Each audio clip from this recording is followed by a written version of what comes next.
لوگ یہ کہتے ہیں کہ یہ لوگ تو محافل میں صرف کھانے کے لیے آتے ہیں، وہ یہ ویڈیو لازمی دیکھیں، اور ساتھ ہی بچوں کے درمیان ہونے والا کوئز مقابلہ اور اس اللہ کے گھر میں گزارے گئے پوری رات کے خوبصورت مناظر دیکھیں آگے اس ویڈیو میں۔ السلام علیکم، آج میں موجود ہوں طارق روڈ پر موجود نوری مسجد میں، جہاں آج سیٹرڈے نائٹ میں 25ویں نفلی اعتکاف کا انعقاد کیا گیا ہے، جو کہ 2022 سے جاری ہے، جس میں پوری رات اللہ کی عبادت کی جائے گی۔ اور یہ ہے آج کی تقریب کا خوبصورت اسٹیج، اور مسجد کے باہر بھی بیٹھنے کا اہتمام کیا گیا ہے، اور ساتھ ہی یہاں ایک LED بھی لگائی گئی ہے۔ خیر، اب تقریب کے آغاز سے پہلے کیمراز وغیرہ سیٹ ہو چکے تھے، کیونکہ یہ محفل فیس بک پر لائیو چلائی جائے گی۔ خیر، اب تمام ہی میں قصیدہ بردہ شریف کی کتاب تقسیم کی گئی، اور پھر تلاوت کے بعد قصیدہ بردہ شریف پڑھا گیا، اور اب مسجد کے امام صاحب بھی اس محفل میں آ چکے تھے۔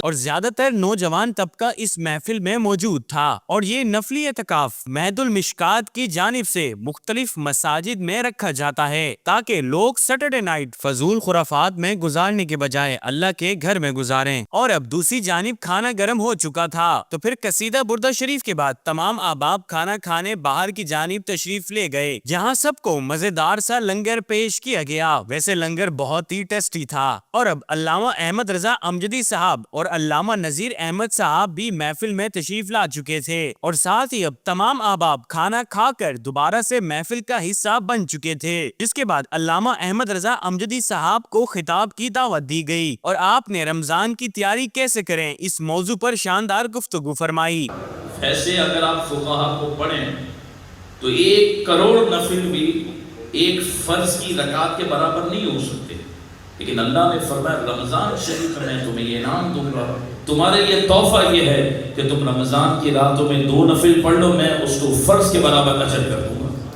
اور اب دیکھیں، کھانا کھانے کے بعد بھی لوگ کثیر تعداد میں اس نفلی اعتکاف میں موجود ہیں۔ خیر، پھر خطاب کے بعد پوڈ کاسٹ کا اہتمام کیا گیا، جس میں مہد المشکات کے فاؤنڈر جناب کامران صاحب نے علامہ صاحب سے کچھ سوالات کیے، جس کے آپ نے شاندار جواب دیے۔ اس پوڈ کاسٹ کے بعد بچوں کے درمیان ہونے والے کوئز مقابلے کے لیے چیئرز کو سیٹ کیا گیا، جس کے بعد تمام ہی بچے ایک ترتیب سے بیٹھ گئے، اور پھر ان بچوں نے اپنا اپنا انٹروڈکشن کروایا، جس کے بعد علامہ مدثر ہاشمی صاحب نے بچوں سے سوالات پوچھنا شروع کیے۔ کیا تراویح پڑھنا فرض ہے یا واجب ہے؟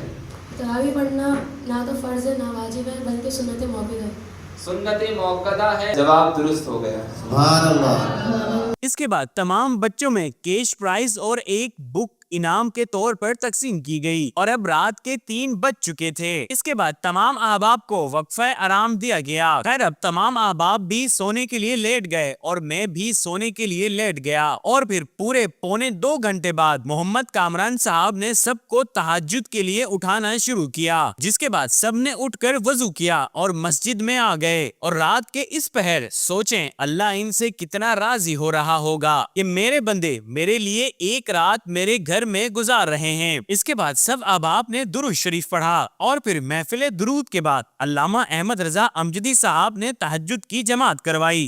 یہ وہ لمحات ہیں کہ جس میں اللہ تبارک و تعالیٰ کی رحمت ندا دیتی ہے کہ ہے کوئی مانگنے والا تو اس پر کرم کیا جائے، تو رب ہی کے فضل سے اس کے محبوب کے وسیلے سے الحمدللہ رات کے اس پہر میں ہم اللہ کی رضا کے لیے یہاں پر جمع ہیں۔ اپنی صفوں کو درست کر لیجئے۔ تہجد کی نماز کے بعد سب نے اللہ کا ذکر کیا۔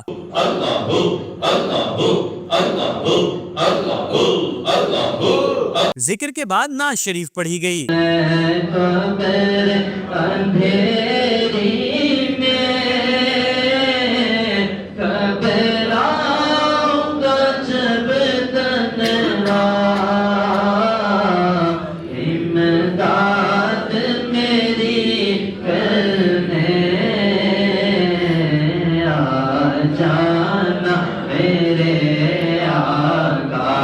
اس کے کے بعد تہجد کے اس پہر میں خصوصی دعا کی گئی. دعا کے بعد فجر کی اذان دی گئی اور پھر فجر کی نماز ادا کرنے کے بعد سب نے کھڑے ہو کر صلاۃ و سلام پڑھا. اور اس طرح آج کے اس خوبصورت سے نفلی اعتکاف کا اختتام ہوا. اور اگر آپ بھی اگلے ہونے والے نفلی اعتکاف میں شرکت کرنا چاہتے ہیں تو اسکرین پر دیے گئے نمبر پر رابطہ کریں. اوکے، ملتے ہیں کسی نیکسٹ ولاگ میں. اپنا بہت سارا خیال رکھیں. اللہ حافظ.